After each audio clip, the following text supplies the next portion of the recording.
If you feel like your circle of friends or the people around you are keeping you broke, and not just broke financially, this episode's for you to get you out of that and into something different. I've been there, and we're going to talk about it right now. Welcome back to the Chasing a Greater Vision podcast. I'm your host, Rickey Jasper. Today's episode is going to be good. It's going to be a little bit deep. You might want to close out the tabs and everything, even shut this down if this kind of hits home, because it's hit home for me before. Why your circle might be keeping you broke. This is an important one because I've been there before, and also it's a weird transition from, being around people who might not be fueling you, and then having to be like that lonely isolation, to then finding people who really suit who you are, where you want to be. There's 5 reasons that I've identified that I've seen in my own life, and also I was that person that could have been keeping other people broke as well. So I'm not sitting here pointing fingers saying, hey, it's everybody else's problem. It could have been a me problem back in the day too. So number 1, their habits don't align with yours. Number 2, manipulative. I hope I said that right. Number 3, lack of support. Number 4, financial habits don't align. And number 5, they lack diversity. So our circles can be social. They can also be in person.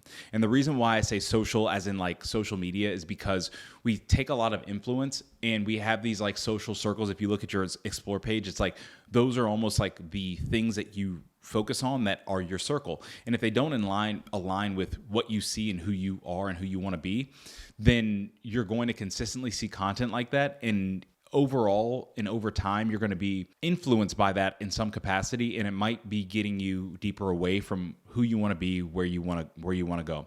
The other thing is your in-person circle, who you're around every day. It might be your relationship, it might be your friends, but areas where they're just keeping you broke. Now, we have to calibrate and establish what quote unquote broke is, because it's not just a financial thing. I know it's a very easy thing to say, oh, your circle of friends can be keeping you broke and you could be making money. No, I think that people can have a broke mindset. I've had a broke mindset before. I think people can be broke financially. I've been broke financially before. But, 4 or 5 areas: financially, spiritually, relationally. This relationally one is fun. I'm going to talk about that. And then mentally, emotionally. Those are areas where you could be broke in or be kept broken. So top 5 reasons in areas where you want to be cognizant of and hopefully change. Number 1, their habits don't align with the outcome that you want. I will say relationally. This is one where I'll be real. And it's funny to look back on how I was back in the day. So back in the day, wasn't the most faithful guy in relationships, right?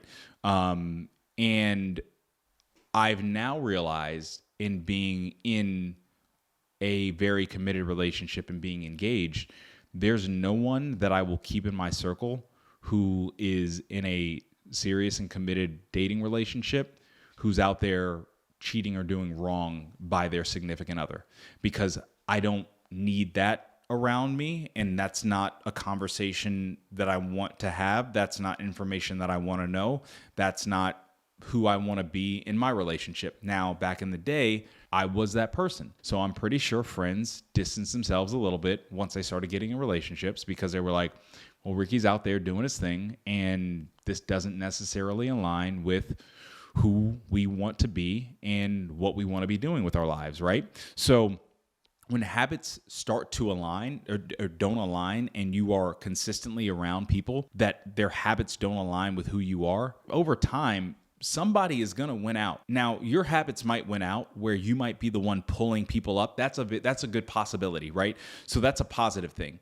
And that's something where I would say stick in areas where you feel that there's potential to really, really pull the group up, and that if you're passionate about that, do that. But if you know that deep down, hey, they have the weightier end of the stick and they're just pulling you down because of their habits, and you're doing those things, but you know that it's not the outcome that you want, then that is a reason why you might be feeling broke financially, spiritually, relationally, mentally, and emotionally. And once you cut bait, and once you get out of that circle, or once you get out of that relationship, or you stop doing those things, you give yourself a chance to make better habits, to make better decisions, to be around better people who are going to align with what you want. Number 2, manipulative or being manipulated, right? So I have been on both ends of that, right? So I will use relationally. back in the day when I wasn't so relationally sound or really caring or cognizant of other people's feelings, it would just be transactional to me, right? I was like, oh, I would give a little bit to get what I want. While the other person would sit back and say, well, I want more out of this and to be a real thing, right? So manipulation is also making you feel bad about being you and being and having your standpoint and viewpoint. We all have viewpoints and things that we like to do and things that fulfill us that are not hurting anybody. Like they're not hurting anybody, and we just enjoy doing them. And it's something that is us. And people can make you feel bad about doing you because you see things differently. I have been on both ends of that. I've been like, oh, I have some entrepreneurial tendencies and I want to do this and whatever. And I've had numerous people say, well, I don't think that's a good thing. That's not going to pay well, or how are people going to view you, and so on and so forth. I've also been on the other side of it where from a relationship standpoint, it's like, hey, they wanted a relationship. And I'm like, hey, like, let me say something to manipulate the person into being like, okay, well, no, this is fine where it's at because I can have my cake and eat it too. I can be over here with you some nights and I can be over there with somebody else some nights, right? Like, so the manipulation, it comes in the form of you being you and wanting what you want and someone trying to talk you out of it. It's okay to want what you want. It's okay to be who you want to be. And if someone's trying to talk you out of that, be cognizant of that, because if they're there and they're close and they're consistently trying to talk you out of something, chasing greater vision is the title of this podcast.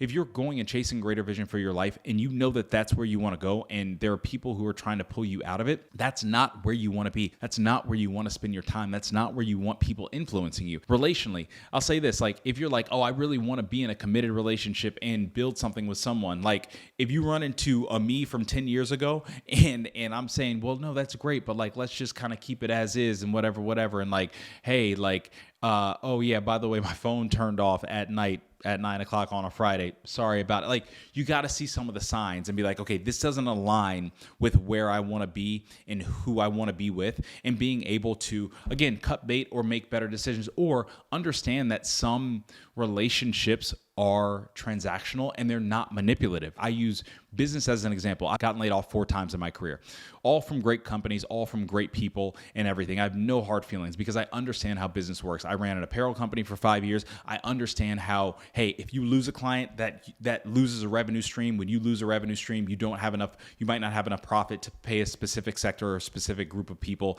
in the organization. And if I wasn't leadership, I wasn't in a decision-making role, so I was expendable. So they're like, okay, if I cut this person, it'll be okay. And down the line, we can fill it, or if we don't need to backfill the position, it's okay, right? And so understanding that some relationships are transactional. So being that as they are, you don't get your head wrapped up in it, right? So there are things that I'm doing now where, from a business standpoint, like it's not transactional. I'm a critical piece. So I know that, hey, if some things and cuts are made, I'm not getting that call because I am needed there, right? But if I was in a different position where I know that some cuts are being made, hey, I know I might be on the cut list because it's a transactional thing. So understand and be able to see where manipulation happens so you can leave the relationship or leave the circle, and then understand when there's a transactional relationship. And sometimes transaction is you can get as much as you need out of it while they can get as much as they need out of you. Doesn't need to be hard feelings, but it just is what it is. Number 3,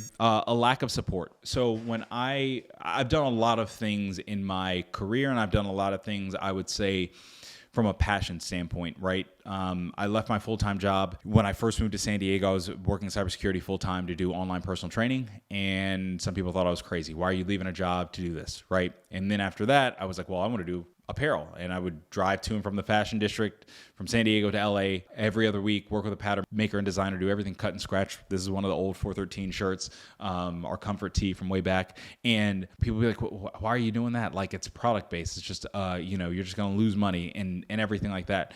And then when things started kicking off and everything, they would be the first people to be like, oh, I really like this design, but I don't like this. But they would never buy. They would just give me their feedback on stuff. And it would be a weird thing because I'm like, I'm seeing the progression of I'm learning, right? Like I'm learning, I'm figuring things out. Like I'm giving myself at bats. I'm trying extremely hard. I am doing things that are giving me a wealth of knowledge that a lot of people don't have, not because they can't do it, it's because they won't get out there and look like a fool sometime and be bad at something and try something. There's still the feedback and like the lack of support. And so what I started to do over time was like distance myself from those people, and stop returning those texts and not worry about that, because I started to realize, wow, these people have never ordered anything. They've never bought an online training package. They've never shared any content that I have. All they have is critiques and critiques and critiques, but have never given an encouraging word. And even when success started to happen, silence. Understand and see where the people who are supporting you, like I have friends who I've never met in person.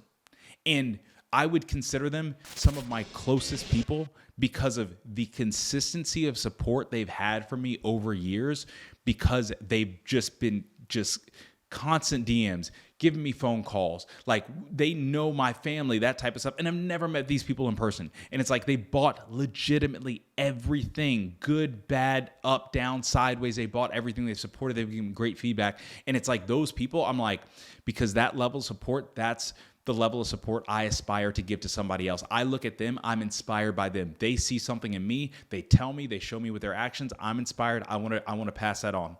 So find people like that and be that person as well. I used to not be that person. I used to be a person who was take.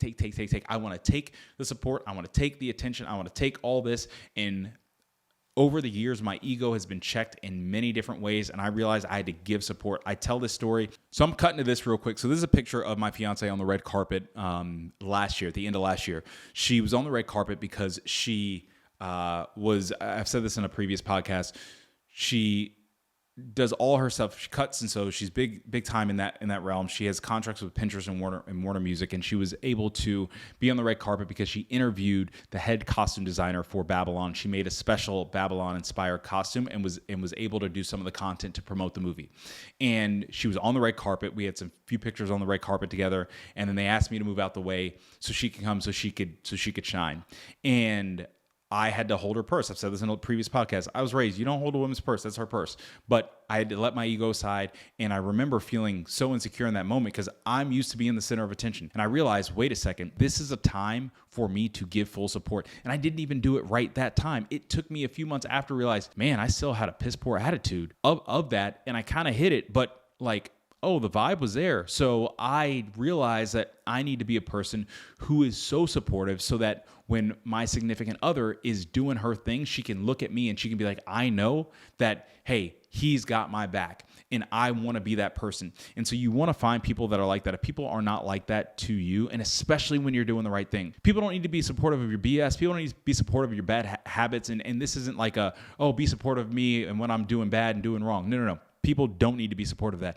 But when you're doing the right thing and you're doing things that fulfill you and you're doing things that make you happy and that are helping other people and that you're trying to grow in, and people are not supportive, those are people you do not need to listen to, because I promise you it will bring you down. And if you're on the flip side and you're that person to someone else, you might be hurting them inadvertently and you don't know. Like when I had that conversation that night with Carly being like, I'm so proud of you, but like, man, I'm kind of down on myself because I've never afforded this opportunity. She felt a little bit down because that night was about her, and I took a little bit of that away from her because I was selfish. And so in that moment and seeing that in her eyes, I was like, oh, boom, I will never do that again. I will never not be 1,000% supportive of my fiance. I will never not be 1,000% supportive of my friends who are trying to do right, who are doing right, because I see that if I'm somebody who impacts them and I do not support them, it can pull them down. Even the ever so slightest comment can pull them down because they're listening for that. Number 4, financial habits are making you feel pressured. This one will kind of be a quick one. People post their stuff on Instagram. People post the things they buy and whatever. Keeping up with the Joneses is a real thing. You don't have to do the same things that everybody else does, and you might not have the financial means, and that's okay. Because at the end of the day, I don't know how much people went to the grave with, even if they were great people or whatever. Like, you have to go through life and do what's within your means with what makes you happy for you. And I say this, and I mean this so much. I would love to see how people would live their life if they could post nothing on social media. If no picture could be posted, if no video could be posted, I just look at what I just bought or whatever, if 0 things could be posted, would people still do the same things that they do? Would people still buy the same things that they buy? Or would they live life and be like, I'm just going to do this because I enjoy doing this for the thing that it is? I say this when I was in San Diego, I would literally, because I didn't have friends at the time, I didn't love hiking at the time, but I would go on hikes, and you could scroll back on my page, get to the top of the mountain to ask some stranger to take a shirtless picture of me so I could be like, oh, I did this today. Look at me. I didn't want to go on the hike. And if I didn't get a picture, I would feel bad about the day because I didn't get the thing, because it wasn't about the hike. It was about showing off. It's not what I want to do with my Saturday, but I was like, I want to get this picture so I can get social attention, so I can feel good about myself, so my ego could be boosted. I didn't want to do the thing. Do the things that you want to do.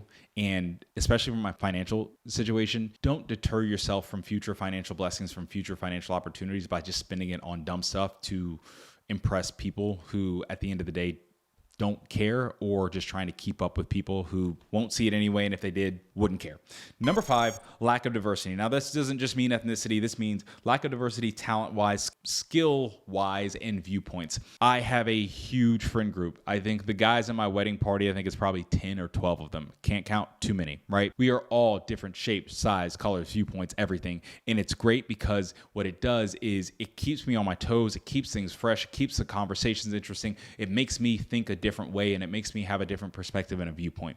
And if your circle sees the same things the same ways all the time, you don't get out of your circle. You don't see life a different way. You don't give yourself a chance to expand your territory and give yourself an at-bat in other things. Whenever my guy friends, whenever we get together, it's just blowout, fun, friendly sports arguments and stuff, and arguments about just different things. But it's so fun because we all see things differently. And then we're trying to just communicate our level so much. And then what happens is then sometimes like we end up flipping and being like, oh, dang, I see it this way. And then like making the case for the other person. They're like, dang, I see it this way. And then we're on the opposite side that we were. But it's cool because you end up learning things in the process. Your circle should be diverse in what you talk about and what you see. I think that's also relationally too. Like Carly and I are very different. We both post content. I love to talk. Carly, she does not love to talk on camera. She was editing her sewing YouTube tutorial last night, and she was talking and she's cutting while she's talking. I was like, you're killing this with the talking. She goes, I can only talk because I'm multitasking. I'm not looking at the camera and I'm like cutting. And it's funny because it's so different, but I also look and I look at the creativity that she has when she does her sewing and how she's editing and the different cuts and the engagement. And I'm like, oh, that's great. It's different than I would even think of. And I'm taking different things from it, right? And then she listens to my podcast. She's like, oh man, when you said this way, like that was so impactful, blah, blah, blah. And she's like, oh man, I think of this like when you're speaking and stuff. So she might be taking things from when I'm speaking to be like, hey, her delivery points. So having people who do different things, who have different skill sets, you're able to learn so much from. And I even think that that's a great thing in a relationship, like having someone who's different than you. Would not want to date or marry anybody who's like exactly like me. Like it wouldn't be fun, but and Carly might not want to date or marry somebody who's exactly like her, but then you married to two people who are different, who are compatible but different, and your circle can be compatible but different.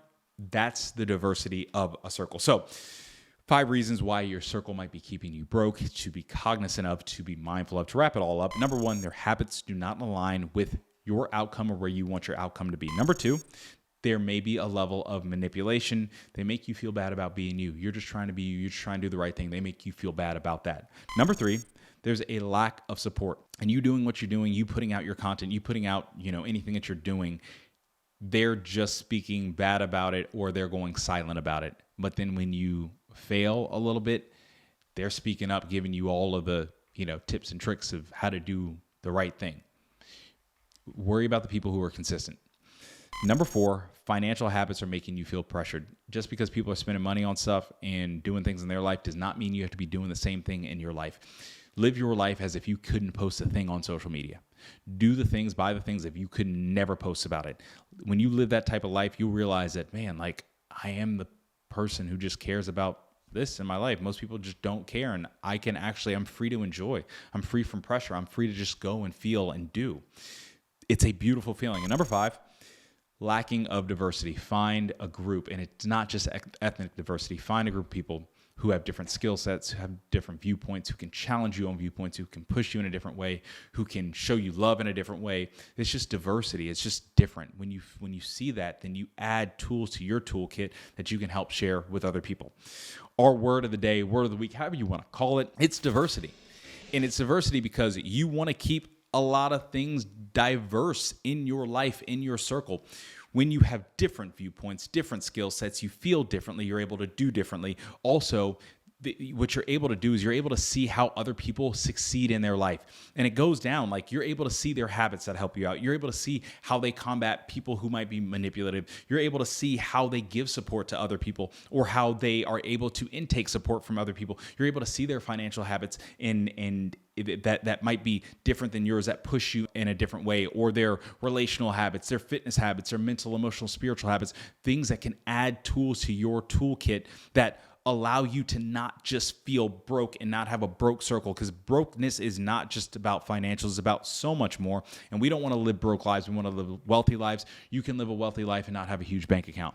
You can live a wealthy life and not post a supercar on social media or whatever. Like, you can live a wealthy life because wealth is about, in my opinion, the people that are around you, the people that you influence, and the service that you give to others. And you want to have people around you who can equip you to do that the best. Thank you all for watching. I hope that you enjoyed this message. If you feel that you don't have the right circle around you, or you know somebody who doesn't have the right circle around you, send this video to them. Please like, comment, share, subscribe. We are going to continue to grow this podcast, and we will see you next time. Peace.